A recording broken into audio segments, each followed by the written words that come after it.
যদিও মানে তখন তো বার্থডেটা খুব মনে রাখতো, পরের দিকে মনে রাখার প্রয়োজন ছিল।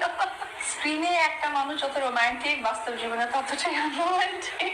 আর কনফিডেন্স থেকে মনে হয় যে আসলে সৌন্দর্য বেড়ে যায়। আমার কাছে মনে হয় যে মেয়েরা না মা হওয়ার পর অনেক সুন্দর হয়ে যায়। আজকে আমি আপনাদেরকে পেয়ে, আমি সিরিয়াসলি মানে আজকে এই চ্যানেলগুলো পেয়ে, আমার স্পেশালি বার্থডেটা পেয়ে, এটা আমি সারা জীবনই বলে যাব। আমার সন্তানের পরে যদি বলে যে কোনটা আমার কাছে স্পেশাল, সত্যি আপনার আমার কাছে অনেক বেশি স্পেশাল। সাকিব ভাইয়া কি বার্থডে মনে রাখতো নাকি ভুলে চলে যেত? সে তো নিজের বার্থডে মনে রাখতো না। যখন আমরা তাকে কেক দিতাম, বাসায় কেক কাটা আয়োজন করতাম, সে বাসায় এসে বলতো ডায়েট করা হচ্ছে, এত খাবার কেন, কি জন্য? আজকে বার্থডে, ও বার্থডে। তো জীবনে নিজের বার্থডে ঠিকঠাক ভাবে ওই রকম ভাবে পালন করেন না। আর সবসময় ইম্পর্টেন্ট হচ্ছে যে একটু রিজার্ভ থাকতে পছন্দ করা। তো হয়তো ভাবে যে বললেই আমি তো হালকা হয়ে গেলাম, আমার মনে হয়।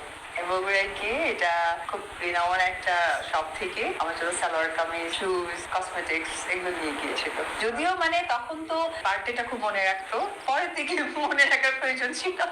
স্ক্রিনে একটা মানুষ যত রোমান্টিক, বাস্তব জীবনে ততটাই আনরোমান্টিক। বাট সে অনেক বেশি হাসাতে পছন্দ করে।